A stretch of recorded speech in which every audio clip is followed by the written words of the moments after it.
Mesdames, Messieurs, bonjour, bienvenue sur Alizé, ravi de vous retrouver pour votre édition de la mi-journée. Nous sommes le vendredi 11 mars.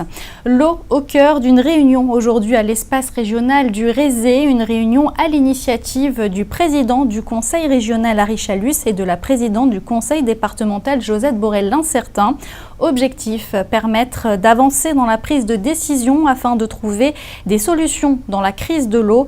3 problématiques devaient être abordées: l'état structurel des réseaux d'adduction et de distribution, la gestion et la préservation de la ressource naturelle, mais aussi les difficultés d'exploitation des réseaux vieillissants.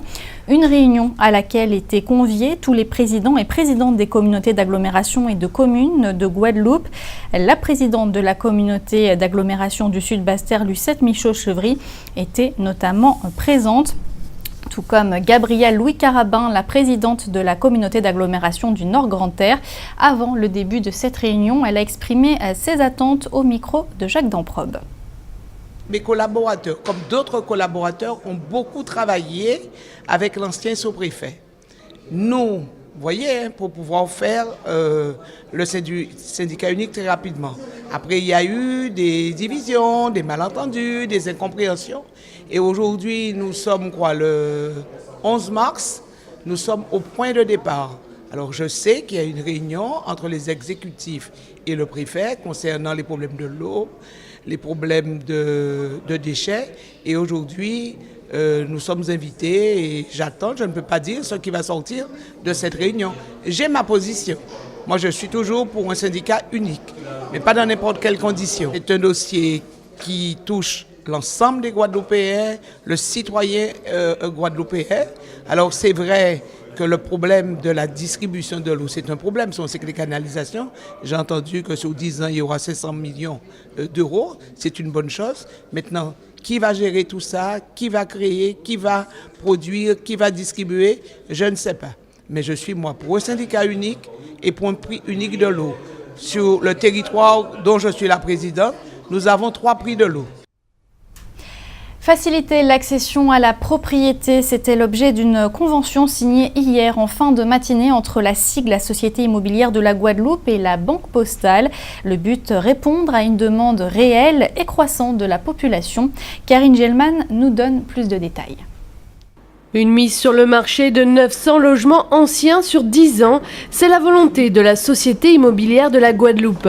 Et cela s'adresse aux locataires de ces habitations. La SIG propose également la construction de logements neufs ouverts directement à l'achat. C'est-à-dire qu'on avait déjà constaté que sur le patrimoine ancien, effectivement, ils étaient demandeurs en disant, bon, parce que tout le monde n'est pas forcément prêt, n'a pas une banque dans son réseau, etc. Donc, pouvoir leur proposer en disant, il y a telle banque qui peut vous faire ça, il y en a une autre qui peut vous faire ça, donc adressez-vous. L'idée, c'est de leur faciliter, s'ils viennent de notre part, c'est de leur faciliter la tâche et qu'ils ne soient pas dans un circuit traditionnel, comme s'ils y allaient de leur propre initiative. Afin de faciliter l'accession à la propriété, la Poste va accompagner les futurs propriétaires.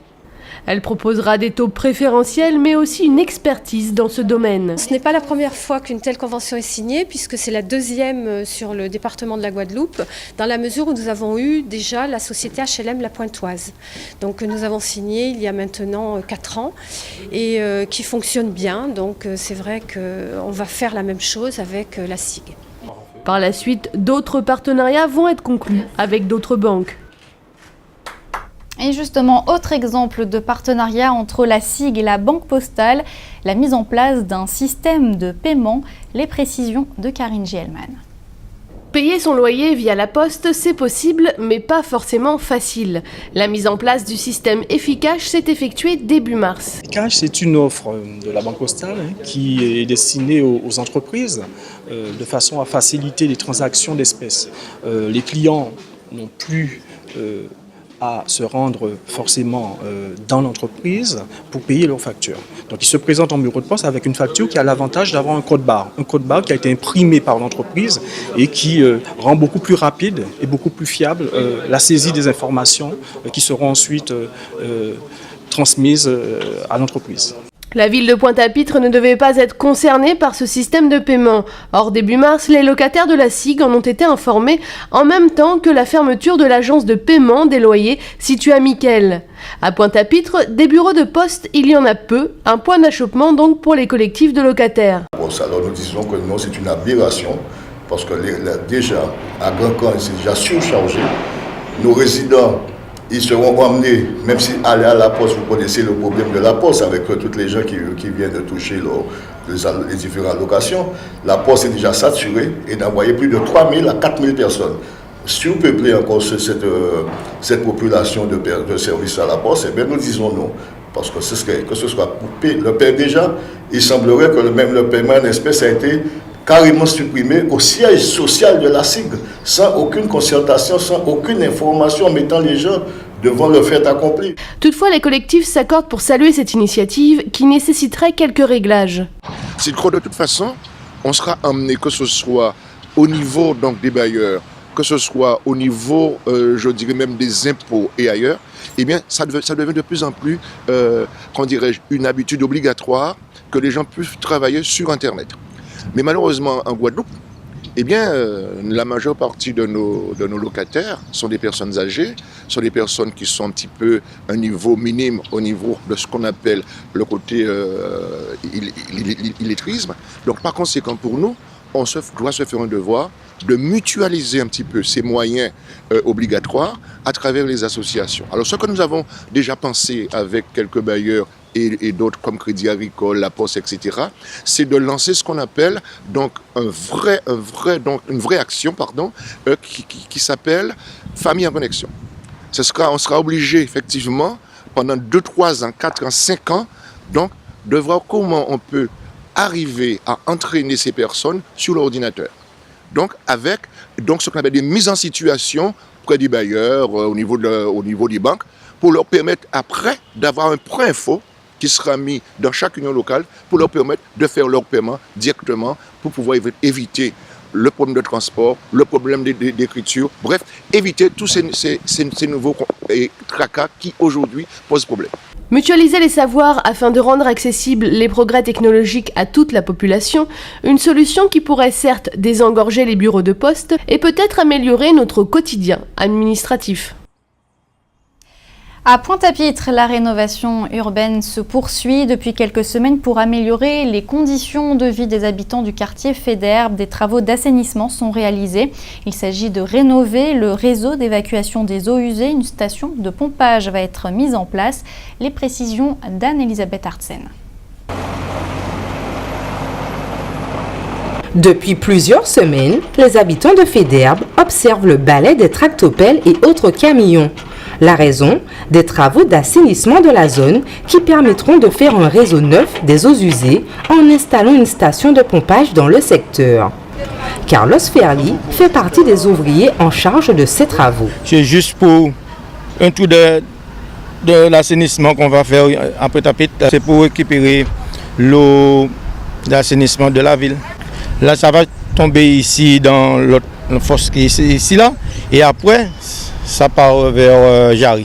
Ces travaux sont réalisés avec des matériaux de recyclage, du verre pilé et des pneus, compactés en plusieurs couches et complétés par du tuf. Pour faciliter l'évacuation des eaux usées, les ouvriers ont également procédé à l'augmentation des diamètres des tuyaux en passant de 600 à 800 cm. Avec encore un peu de patience, les habitants du quartier bénéficieront des améliorations de leur réseau. À l'actualité sociale avec la grève qui continue à Canal+, Canalsat Antilles. Cela fait 9 jours que des salariés réclament de meilleures conditions de travail, mais également l'annulation d'une procédure de licenciement à l'encontre d'un des employés salariés. Aujourd'hui, justement, 6 salariés étaient assignés devant le tribunal de Pointe-à-Pitre par la direction pour entrave à la liberté de travail. Je vous propose d'écouter Maïté Hubert. Elle est déléguée syndicale UTT-UGTG. Elle est interrogée par Éric Pommier. Malgré sollicitation à nous, malgré toute demande qu'elle nous fait, nous trouvons nous avons une direction complètement méprisante et arrogante qui a refusé catégoriquement de façader avec nous et de dire nous quoi que ce soit. Nous avons bien compris pourquoi, c'est parce qu'ils ne sont pas capables, Jean Yoka dit à la télé, à la radio, tout partout, de montrer nous des preuves des soi-disant fautes à salariés là. Donc comme ils ne peuvent pas faire ça, c'est pour ça qu'ils n'ont pas façadé avec nous. Et en réponse au contraire, qu'ils ont fait, ils ont signé nous carrément devant le tribunal là, et vont amende de 1 500 € par heure et par personne. Donc ces sociétés-là, ça qui a fait l'argent, plus de 40 millions de bénéfices, mais c'est nous encore une fois qui a signé devant le tribunal pour nous rebailler l'argent. Ça est admissible. De toutes les manières, nous payons laguer parce que nous savons que si nous laguer, il faut marcher sur nous. Il faut tout Guadeloupéen comprendre ça pour venir porter solidarité et comprendre qu'est-ce a fait justement avec poche à yo, avec l'argent à yo face en direction contre talent. C'est important parce que c'est pour diviner à Guadeloupéen, travail à Guadeloupéen, vie à Guadeloupéen, dignité à Guadeloupéen. Faut nous arrêter ça. Et plus de précisions bien sûr dans notre édition ce soir à 19h. Un mot de santé avec le dernier point épidémiologique concernant le Zika. Au 10 mars, 77 cas ont été biologiquement confirmés en Guadeloupe. Parmi 2 femmes enceintes et une forme neurologique sont recensées. La tendance dans notre département est à l'augmentation. 20 cas ont également été biologiquement confirmés à Saint-Martin. On en vient justement à l'actualité dans notre grande région de la Caraïbe. Le Venezuela vient de rappeler son plus haut représentant diplomatique aux États-Unis. En cause, un décret pris par le président américain Barack Obama qualifiant le Venezuela de menace inhabituelle. Mais tout de suite, direction le Honduras. Voici la Minute Caraïbe. Honduras, indignation après le meurtre d'une écologiste. Mercredi 9 mars, les 3 filles de la célèbre écologiste hondurienne Berta Cáceres ont accusé le gouvernement de leur pays d'être responsable de la mort de leur mère, assassinée 6 jours plus tôt dans le département de Santa Barbara, dans le nord-ouest du Honduras.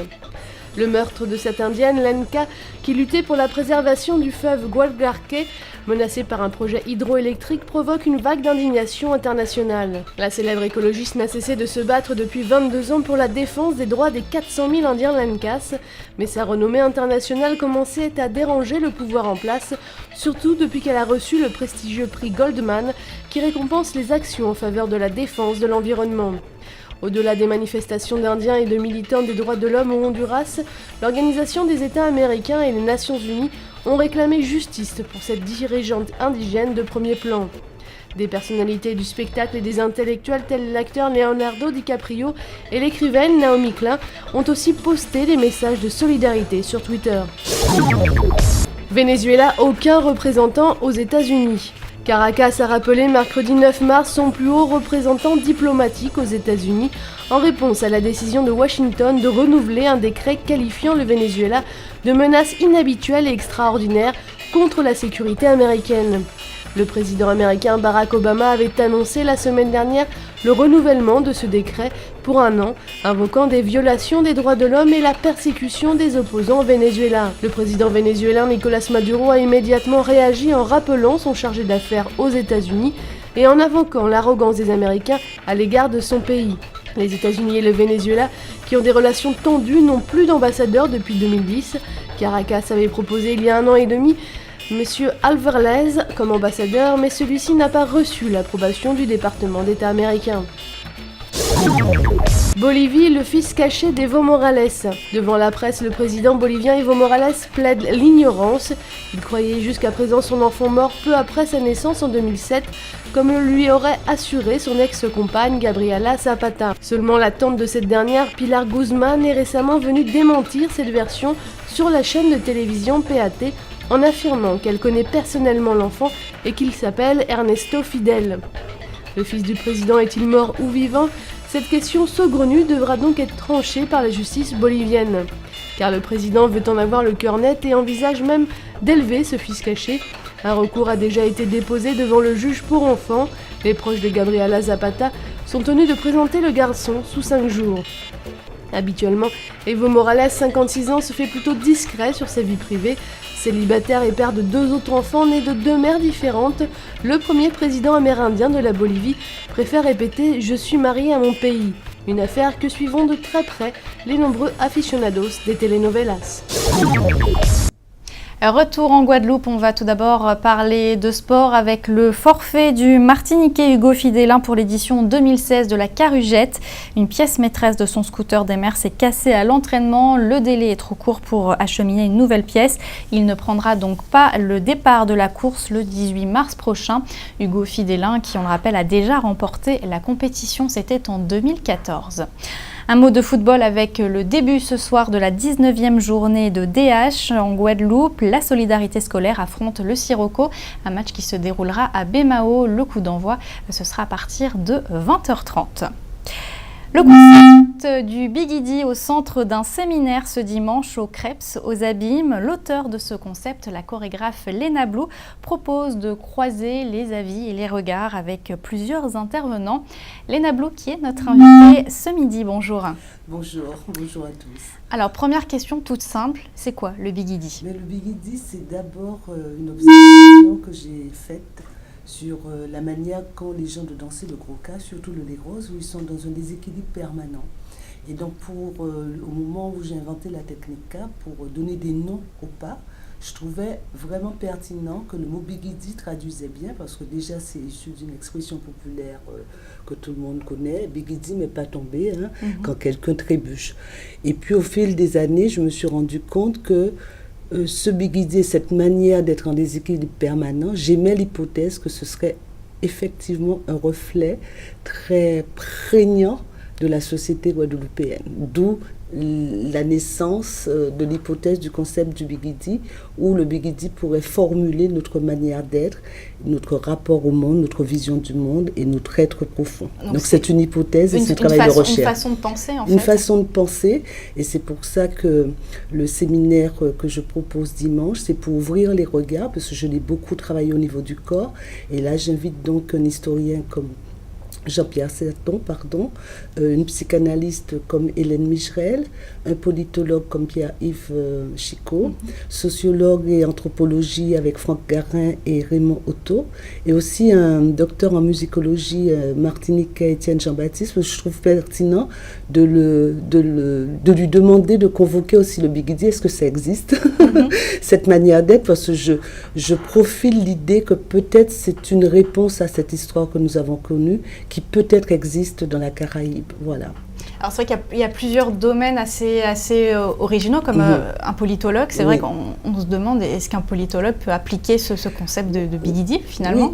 Est-ce qu'en politique on peut appliquer ça? Déjà, Éric Nabajot, je l'avais entendu lors d'une intervention, il parle de la politique du dedans et du dehors pour nos politiciens.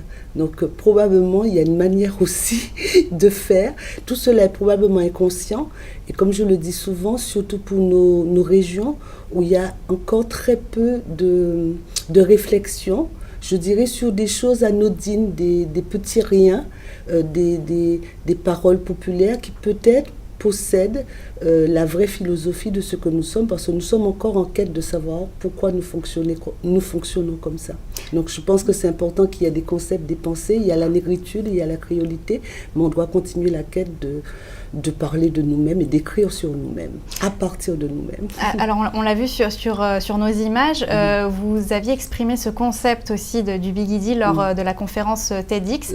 Ça vous a apporté quoi justement? C'était vraiment un exercice très particulier, parce que j'ai l'habitude de faire des conférences dans les cadres universitaires, autant aux États-Unis, en Europe ou en Afrique ou dans la Caraïbe, ou alors des conférences accessibles à tous, donc j'adapte ma parole.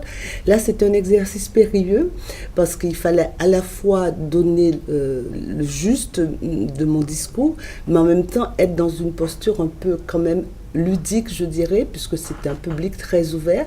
Et j'ai trouvé ça a été un moment magique, parce que j'ai senti que le Bigidi dépasse les frontières du corps et touche l'individu, quel que soit l'individu, parce que en fait, qui n'a pas connu un déséquilibre en fait?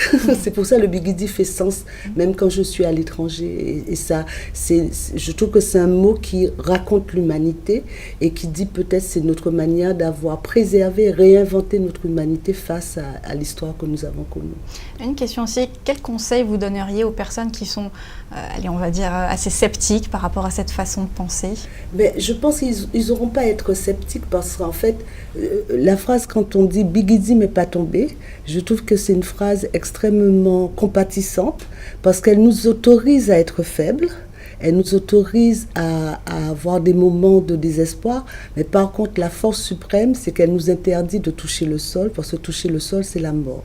Donc, c'est la capacité de rebondir face au fracas de la vie. Et j'avoue que le Bigidi, surtout quand je suis à l'extérieur, donc beaucoup plus fragile, pas dans mon pays, avec quelquefois des imprévus, je me dis, tu ne peux pas parler du concept et tu ne le mets pas en pratique. Donc, je dis, bon, acceptons l'imprévu, faisons corps avec et avançons, comme je dis, même si c'est de façon bancale, mais avançons quand même. Et je crois que c'est ça qui est important et que surtout dans la société dans laquelle nous vivons, le 21e siècle, je pense que le Bigidi pourra être une belle réponse pour ce qui nous attend, qui est assez violent quand même. Une dernière question pour ce séminaire dimanche. Le public est évidemment invité à suivre tous ces débats. Vraiment, je veux rassurer le public parce que lorsqu'on entend politologue, anthropologue, ça peut faire très intellectualisé. Je veux vraiment, exactement pour ceux qui s'en souviennent que je l'avais fait au Moule en 2007, que tout le monde puisse venir et surtout la parole populaire est très importante parce que ce sont eux qui la vivent. Donc je les invite à venir un dimanche, malheureusement un dimanche à 9h au Crêpes et ce sera toute la journée. Ce sera vraiment un moment très, très convivial et très simple et très informel. Merci Léna Blou d'avoir accepté notre invitation ce midi. On rappelle donc à nos téléspectateurs que vous organisez donc ce dimanche le séminaire Regard croisé sur le concept du Bigidi. Lui justement a également un regard, mais un regard plus sur l'actualité. L'artiste peintre Jacques Gilles présente en ce moment sa dernière exposition Regard, la roue tourne, le fruit d'1 an et demi de travail où il aborde 3 thèmes, les migrants, la nature et la drogue, des tableaux visibles jusqu'au 18 mars au Centre culturel Rémy Ninsouta à Pointe-à-Pitre. Visite en compagnie de Karine Gielman. Il y a le chlordécone, parce que je parle également du chlordécone. Tout est pollué là-dedans. Oui. L'eau est polluée, l'arbre à pain est pollué. Et donc c'est l'agonie, c'est ça. Au nom de l'argent, on pollue. L'actualité imprègne l'œuvre de Jacques Gilles. Des migrants rejetés, des migrants accueillis, des jeunes détruits par la drogue, une nature renaissante de ses cendres. Je vois ce qui se passe en Guadeloupe, je vois ce qui se passe ailleurs. Quand on voit les migrants, quand je dis regard au pluriel, la roue tourne, les Occidentaux, ils ont envahi des pays, les pays dits pauvres, sous-développés. Ils ont tout pris et là ce sont les habitants de ces pays qui vont envahir l'Europe. Et vous voyez, la roue tourne. Et ça c'est très grave, c'est très grave. Il faut un autre système économique. Ça peut pas durer ça. Les totems, socles souriants et lumineux, ont pris place au pied des toiles. Vu que actuellement la Guadeloupe ne va pas bien, et il m'est venu à l'idée de fabriquer des totems qui représentent mes ancêtres. Vous allez voir les totems et je dis ce sont mes ancêtres, vous verrez, il y a une lumière dedans. Généralement, nous, on met une cierge, une lumière pour nos ancêtres. Ce sont des ancêtres maintenant qui nous illuminent, vous voyez, de façon que la Guadeloupe aille mieux. Un univers de toiles chiffonnées, des grains de sable collés et colorés, la violence de l'actualité est omniprésente. Et moi je pense que d'ici peu, il y aura une grande révolution, je dirais planétaire, mondiale. Les gens vont se révolter pour manger, c'est pas normal ça. Un cri que Jacques Gilles souhaite ne pas retenir et espère voir s'estomper. Une révolution en peinture pour cet artiste engagé dans son monde. Une exposition visible jusqu'au 18 mars au Centre culturel Rémy Ninsouta à Pointe-à-Pitre. Avant de se quitter, on va faire le point sur vos coupures d'eau du jour. Aux abîmes, des travaux sur le réseau sont effectués dans les zones de Providence et également sur la RN5. La distribution de l'eau potable est donc interrompue jusqu'en fin d'après-midi. Un mot sur le temps qu'il fera cet après-midi en Guadeloupe. Eh bien, ce sera un temps plutôt mitigé dans notre région avec un ciel nuageux qui donnera quelques gouttes de pluie. Seule la côte sous le vent devrait échapper aux averses. Les températures seront comprises cet après-midi entre 25 et 27 degrés. C'était le journal d'Alizé. Merci de l'avoir suivi. Une édition, je vous le rappelle, que vous pouvez revoir sur notre site www.alizé.com. Dans quelques instants, votre rendez-vous sportif, Minute Sport, suivi du journal de TF1 et de petits secrets entre voisins. Pour ma part, je vous donne rendez-vous ce soir à 19h pour toute l'actualité locale et régionale. En attendant, bon appétit et très bon après-midi sur Alizé.